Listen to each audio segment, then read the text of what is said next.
Welcome back सुप्रभात news MP. चलिए देखते हैं मध्य प्रदेश की 15 फटाफट बड़ी खबरों को। इससे पहले न्यूज को कहां से देख रहे हैं, कमेंट बॉक्स में जरूर बताएं, साथ ही वीडियो को लाइक करें। कृषि मंत्री शिवराज की दमदार योजना, किसानों को फ्री में हाइब्रिड बीज, फिर पीत क्रांति की तैयारी।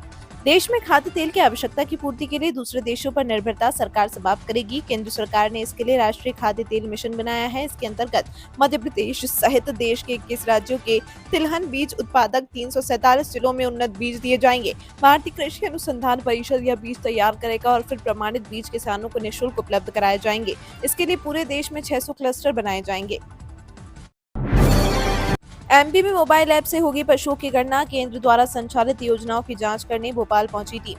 प्रदेश में अब मोबाइल के माध्यम से पशुओं की गणना की जाएगी। पशुपालन विभाग के अधिकारी और टीम इसके माध्यम से पशुओं का डेटा कलेक्शन कर इसे मोबाइल ऐप में फीड करेंगे। इसके लिए डेटा कलेक्शन करने के साथ उसमें जानकारी होगी कि मेल फीमेल कितने पशु हैं। साथ ही पशुओं की राज्यवार जानकारी होगी। पशुओं की 219 नस्ल हैं। इनमें विमुक्त घुमक्कड़ के पास कितने नस्ल के पशु हैं, इसकी जानकारी लेंगे। इसके बाद आगे की योजनाओं पर विचार किया जाएगा।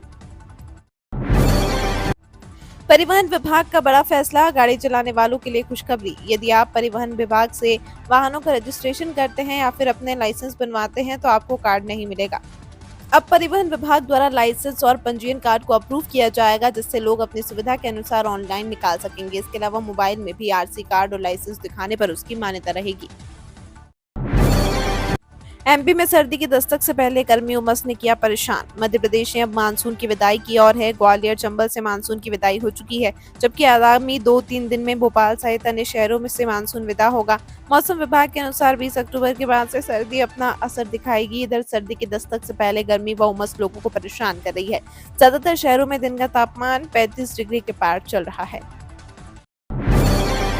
एमपी में मिले प्राकृतिक गैस के अथाह भंडार, अब सस्ती होगी एलपीजी और सीएनजी। प्रदेश में पेट्रोकेमिकल का जल्द उत्खनन संभव हो सकेगा। 4 साल से खोज में लगे oil and natural gas corporation को दमोह और छतरपुर जिलों में बनाए ब्लॉक में प्राकृतिक गैस के भंडार मिले हैं। केंद्र सरकार को उत्खनन का प्लान भेजा है, वहां से अनुमति के बाद ओएनजीसी काम शुरू करेगा। एमपी में मिले नेचुरल गैस के अथाह भंडारों से एलपीजी और सीएनजी गैस बनाई जाती है। जैसे ही उत्पादन शुरू होगा तो उम्मीद की जा सकती है कि आम लोगों को सीएनजी और एलपीजी की लगातार बढ़ती महंगाई से कुछ राहत मिल जाए।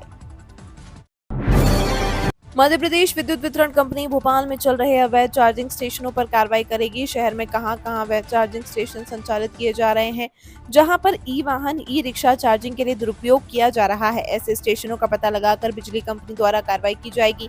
इसके लिए कंपनी द्वारा विशेष अभियान चलाया जाएगा। मध्य क्षेत्र विद्युत वितरण कंपनी ने मैदानी अधिकारियों और कर्मचारियों को सघन चेकिंग कर 7 दिन के अंदर कार्रवाई करने के निर्देश भी दिए हैं। 22 अक्टूबर के बाद कभी भी हो सकता है उद्घाटन, राहगीरों को मिलेगी राहत। गणेश मंदिर से लेकर गायत्री मंदिर तक निर्माणाधीन जीजी फ्लाईओवर का उद्घाटन 22 अक्टूबर के बाद कभी भी हो सकता है। हालांकि फिलहाल फ्लाईओवर के उद्घाटन की तारीख तय नहीं हुई है, लेकिन लोक निर्माण विभाग ने उद्घाटन की तैयारियां शुरू कर दी हैं। पीडब्ल्यूडी के अधिकारी बताते हैं कि गणेश मंदिर से लेकर एमपी नगर थाने की तरफ की लेन को शुरू करने की तैयारी चल रही है। इसके मद्देनजर यातायात पुलिस द्वारा सुरक्षा की दृष्टि से जो कार्य फ्लाईओवर पर किए जाने हैं वह किए गए हैं। मध्य प्रदेश की आय बढ़ाने और टीम वर्क पर नए सीएस ने दिया जोर, पहली बैठक में जारी किए ये निर्देश। मध्य प्रदेश के नए chief secretary Anurag Jain action mode में है। पदभार ग्रहण करने के साथ उन्होंने सरकारी कामकाज पर जोर देना शुरू कर दिया है। अधिकारियों के साथ पहली बैठक में मुख्य सचिव ने प्रदेश की आय बढ़ाने और टीम वर्क पर फोकस किया। उन्होंने कहा कि सरकारी कामकाज को सरल बनाने की जरूरत है। अधिकारियों को गैर जरूरी दस्तावेजों की कार्रवाई से बचना चाहिए। आज शनिवार को सिंग्रामपुर में होने वाली कैबिनेट बैठक की तैयारी पूरी। देश और दुनिया के इतिहास के पन्नों में दर्ज गोंडवाना साम्राज्य की महारानी दुर्गावती यूं तो अपने योगदान को लेकर अमर है, लेकिन उनकी संग्राम स्थली एक बार फिर इतिहास बनाने जा रही है। इस बार एमपी सरकार रानी के सम्मान में कुछ अलग करेगी और आज 5 अक्टूबर का दिन सूबे के इतिहास में दर्ज होगा। देश भर में आदर और सम्मान के साथ याद किए जाने वाली गोंडवाना साम्राज्य की अमर वीरांगना रानी दुर्गावती का संग्राम और अकबर जैसे शहंशाह को परास्त करने के किस्से इतिहास में दर्ज हैं। बीजेपी की पहली सूची में दिग्गज नेताओं को मौका, कांग्रेस से आए नेताओं का कद बढ़ेगा। भाजपा के दूसरे चरण की सदस्यता अभियान की शुरुआत के साथ राजनीतिक नियुक्तियों की सुगबुगाहट तेज हो गई। विजयपुर के पूर्व विधायक सीताराम आदिवासी को सहरिया विकास प्राधिकरण उपाध्यक्ष बना सरकार ने संकेत दिए।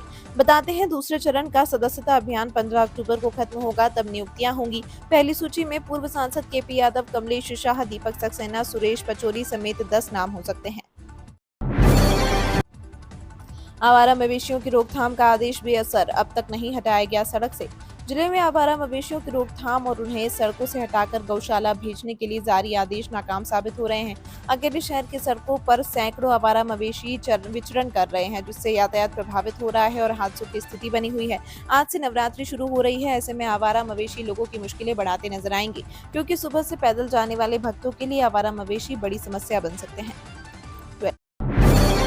इंदौर के नेता अभय दुबे को मिली दिल्ली राज्य के चुनाव की जिम्मेदारी। कांग्रेस के राष्ट्रीय प्रवक्ता अभय दुबे को कांग्रेस ने दिल्ली राज्य के विधानसभा चुनाव की जिम्मेदारी दी है। अगले साल फरवरी में दिल्ली की 70 सीटों पर विधानसभा चुनाव होना है, जिसके लिए कांग्रेस ने भी कमर कसी है। कांग्रेस के कई नेता दिल्ली चुनाव में सक्रिय रहेंगे। इंदौर निवासी अभय दुबे दिल्ली चुनाव में बतौर प्रवक्ता अपनी जिम्मेदारी संभालेंगे। लोकसभा चुनाव में अभय को उत्तर प्रदेश की जिम्मेदारी दी गई थी। किसानों के लिए केंद्रीय कृषि मंत्री का बड़ा ऐलान। केंद्रीय कृषि मंत्री शिवराज सिंह चौहान ने कहा है कि प्याज के दाम में इजाफा नहीं होगा। उन्होंने दावा किया कि सरकार के पास प्याज का बम्पर स्टॉक है। सरकार जरूरत पड़ने पर स्टॉक से प्याज की आपूर्ति करेगी।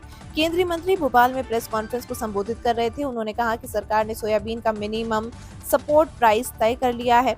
पाम ऑयल आने के कारण सोयाबीन की कीमत कम हुई है। केंद्रीय कृषि मंत्री ने किसानों के लिए भी अच्छी खबर सुनाई है।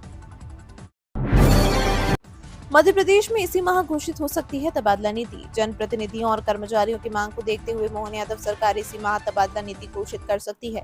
इसे कैबिनेट में प्रस्तुत करने की तैयारी है। तबादलों पर पिछले 1.5 साल से प्रतिबंध है। वर्ष 2023 में विधानसभा चुनाव और इसके बाद लोकसभा चुनाव के चलते तबादले नहीं हो पाए हैं। तब से लेकर बड़े पदों पर अब तक केवल मुख्यमंत्री के समन्वय से ही तबादले हो रहे हैं। मध्य प्रदेश में 5वीं और 8वीं कक्षा की वार्षिक परीक्षा मार्च में संभावित।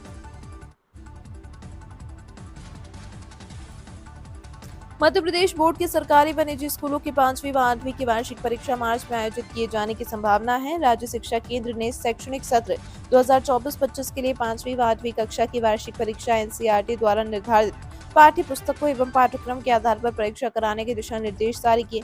परीक्षा परिणाम के लिए अधिभार अंक भी निर्धारित कर दिए गए हैं।